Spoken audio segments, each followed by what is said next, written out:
எங்க அண்ணன் ஸ்டாலின் விடியல் பயணம் பஸ் விட்டுருக்காரு, அதுல போய் பார்த்துக்கிடுவேன். என்ன கான்பிடன்ஸியா? கொப்பாக்கு சாத்துக்குடி ஜார்லிக்ஸ் ஆரஞ்சு பழம்லாம் வாங்க வேணாமா? எங்க அண்ணன் எங்க ஸ்டாலின் வந்து மாசம் 1000 ரூபாய் உரிமை தொகை கொடுக்கிறாரு. அதுல எங்க அப்பாவுக்கு மருந்து மாத்திரையெல்லாம் நான் வாங்கி கொடுப்பேன்னு ஒரு பெண்ணை சொந்த காலில் பொருளாதாரத்தில் நிற்க வைத்த ஆட்சி நம் திராவிட மாடல் ஆட்சியா? இன்னைக்கு பாத்தீங்கன்னா இன்னைக்கு கட்சி ஆரம்பிச்ச ஒருத்தர், ஐயோ ஐயோ, யாரு ரொம்ப சத்தம் போடுறானோ அங்க மேட்ரு தீர்ந்துருச்சுன்னு அர்த்தம்.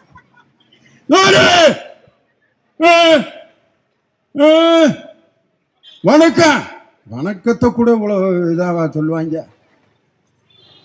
பெரியார்களே, தாய்மார்களே அப்படின்னா, டேய் எதுக்கு ஆம்புலன்ஸை கூப்பிடுறா, ஏதாவது ஆயிர போகுது, ஏன் இவ்வளவு கோபம்? என்ன சத்தம் அங்கே அதிகமானதுனால அங்கே மேட்ரு காலி ஆயிடுச்சு.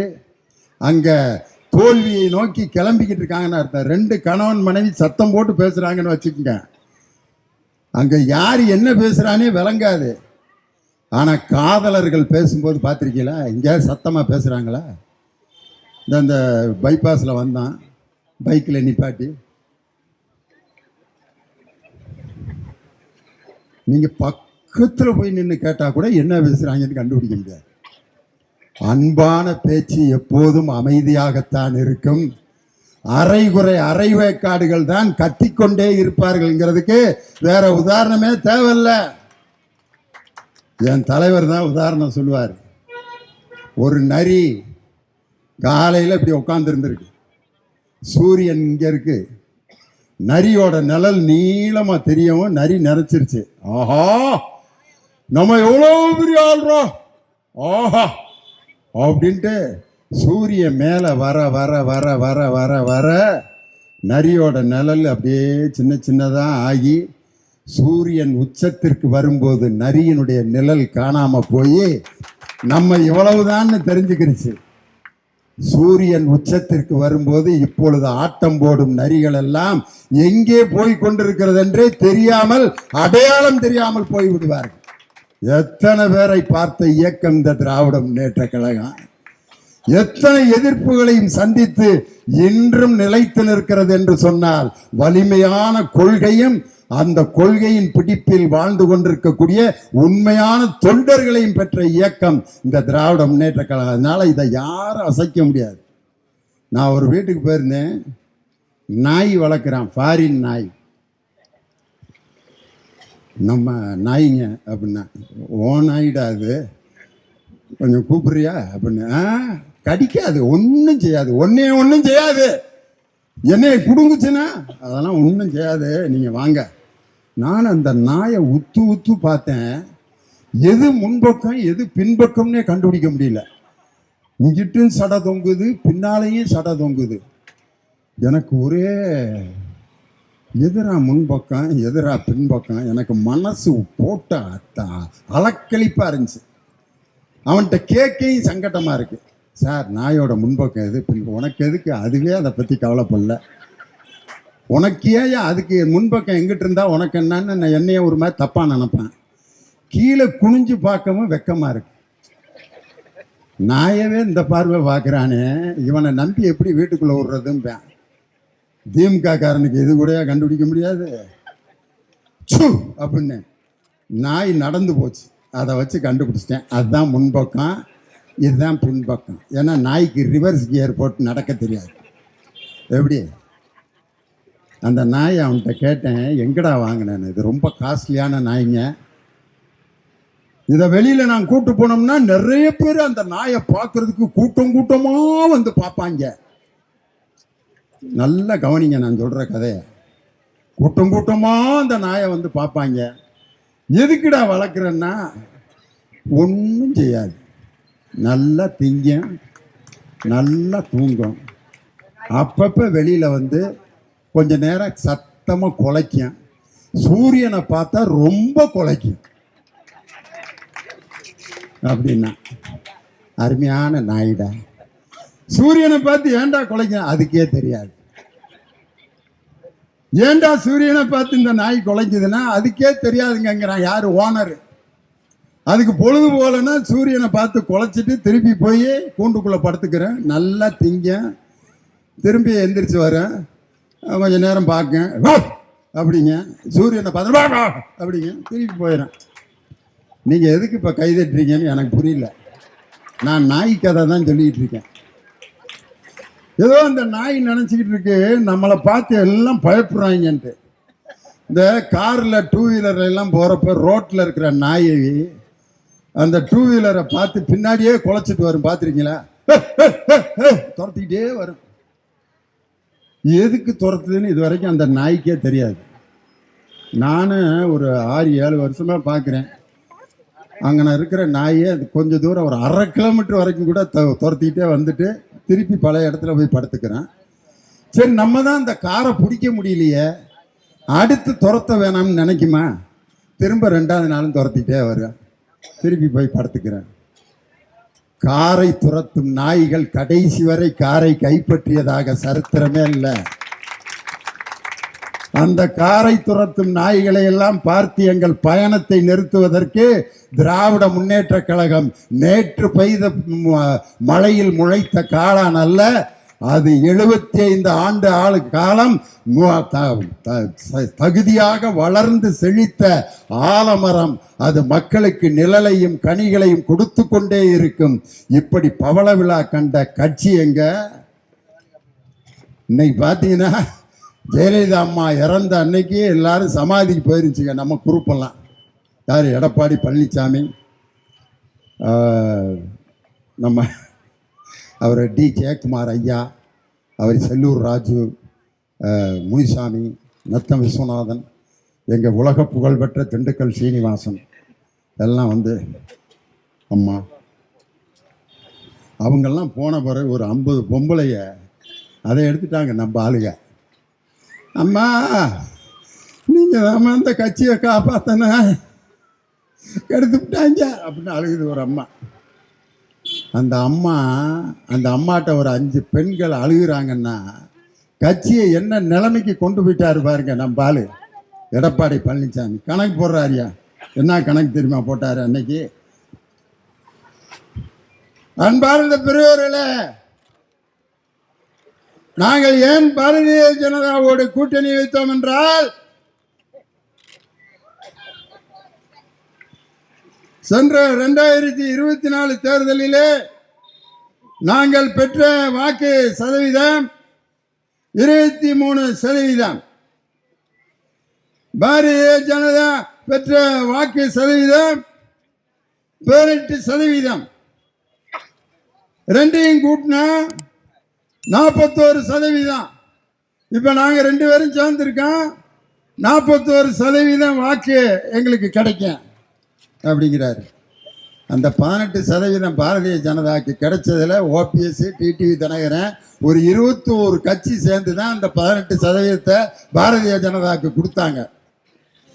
எடப்பாடி பழனிசாமியோட கணக்கு எப்படி இருக்குன்னா, ஒரு பயலை கூப்பிட்டு நாய்க்கு 4 வயசுல 4 கால்றா, 16 வயசுல எத்தனை கால் இருக்கேன் அப்படின்னு கேட்டேன்னா அவன் 16 கால் இருக்கேன் சார். டேய் நல்லா யோசிச்சு சொல்றா, நாய்க்கு 4 வயசுல 4 கால், 16 வயசுல 16 கால் தான் சார். எவன்டா சொல்லி கொடுத்தா? 16 வயசுல ஆமாம் மாற்றி சொல்லிட்டேன். நாயின்னு போர்டில் எழுதுறான்னா நான் போட்டு 4 துணைக்கால் போட்டு ஈன்னு போட்டேன். ஏண்டான்னா நீங்கள் தான் நாய்க்கு 4 கால் இருக்குன்னு சொன்னீங்கல்ல, அதனால 4 துணைக்கால் போட்டேன்னு.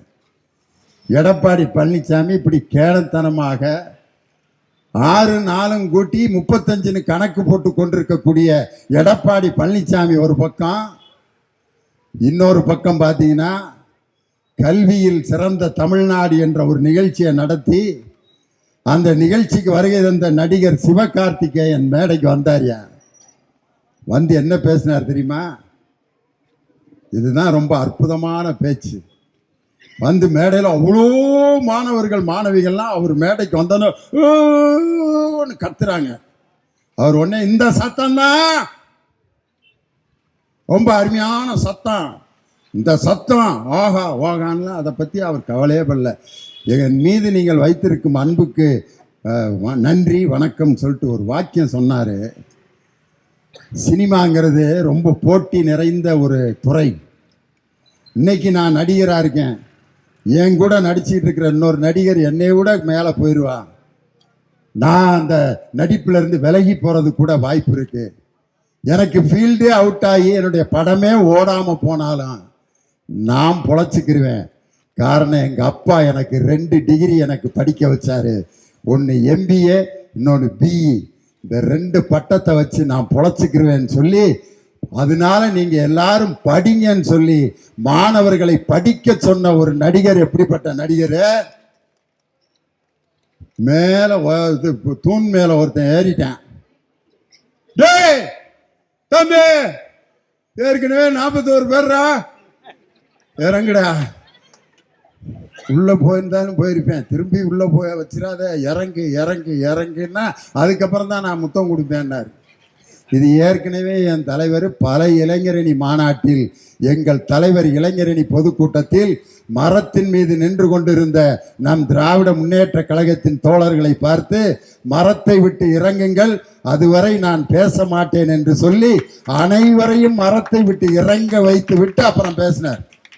இதுலையுமா காப்பி அடிக்கிறது ஒரு மனுஷன்? காரணம், இன்று திராவிட முன்னேற்ற கழகத்திற்கு எத்தனை சோதனைகள், எத்தனை நெருக்கடி. ஆளுநர் RN ரவி அவர் பார்த்தீங்கன்னா திருநெல்வேலியில் ஒரு காலேஜில் போய் பறை இசை, அது மிகவும் சிறப்பான இசை அப்படின்ட்டு அதை எடுத்து டங் டங்கட்டி டங் டங்கட்டின்னு அடிச்சுட்டு சொல்றாரு மாணவர்கள்ட்ட, திஸ் பறை should be taught to the college students in their syllabus. காலேஜில் தப்படிக்கிறத சிலபஸில் வச்சு வாசிக்கணும் அப்படின்னு யாரு? RN ரவி சொல்றார். இதைத்தானையா திராவிட முன்னேற்ற கழகம் சொல்லுது. இதை வாசிப்பதால் இவன் ஒரு குறிப்பிட்ட ஜாதியை சேர்ந்தவன் என்ற நிலையை மாற்றி எந்த தொழில் செய்தாலும் அவன் படித்தால் எப்படிப்பட்ட உயரத்திற்கும் அவனை கல்வியை வைத்து கொண்டு செல்லலாம் என்ற புரட்சியை ஏற்படுத்திய ஒரு ஆட்சி நம் திராவிட மாடல் ஆட்சி. அந்த ஆட்சியை உருவாக்கி கொண்டிருப்பவர் நம் தமிழகத்தினுடைய முதலமைச்சர் தளபதி MK ஸ்டாலின் அவர்கள். இன்னைக்கு அப்படிப்பட்ட நல்ல ஆட்சியை நடத்தி கொண்டிருக்கக்கூடிய நம் தலைவர், இன்னைக்கு அவருக்கு பெரியாரின் வாரிசாக வந்திருக்கக்கூடிய நம் உதயநிதி ஸ்டாலின், பெரியாரின் கொள்கை பேரன் அவரை ஏன் சொல்றான்? அவருக்கு இருந்த அந்த துணிச்சல், சனாதனத்தை கொசுவை போல் ஒழிக்க வேண்டும் என்று ஒரு கருத்தை சொன்னவுடன் அவருக்கு ஏற்பட்ட நெருக்கடி என்ன தெரியுமா? 20 இடத்துல அவருக்கு வழக்குகள் பதிவு செய்யப்பட்டது. 20 இடத்துல இந்தியா முழுவதும் வழக்கு. அதுல ஒரு சாமியாரு வீடியோல என்ன செஞ்சாரு தெரியுமா? உதயநிதியினுடைய போட்டோவை எடுத்து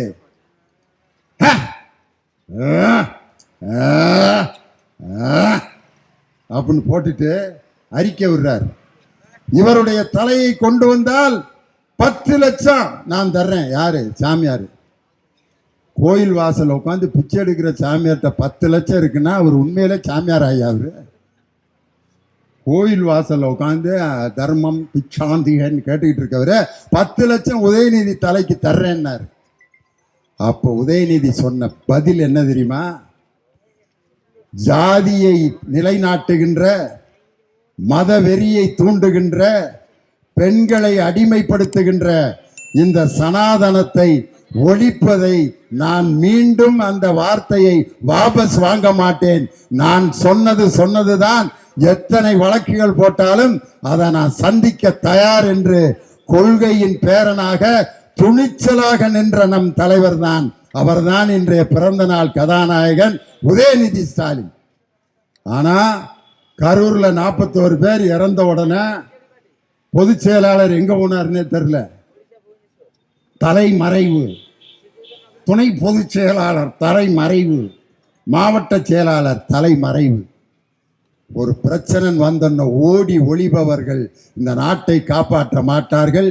தனக்கு 20 இடத்தில் வழக்கு பதிவு செய்தாலும் நான் நியாயத்தை தான் பேசினேன் என்று துணிந்து நின்ற உதயநிதியினுடைய அந்த கொள்கை பெரியாருடைய கொள்கை வாரிசுதான் என் தம்பியை இன்று அடுத்து திராவிடத்தை காப்பாற்ற போகின்ற 4ஆம் தலைமுறையாக உருவாகி கொண்டிருக்கக்கூடிய இந்த திராவிட முன்னேற்ற கழகத்தை எந்த சக்தியாலும் அசைத்து பார்க்க முடியாது.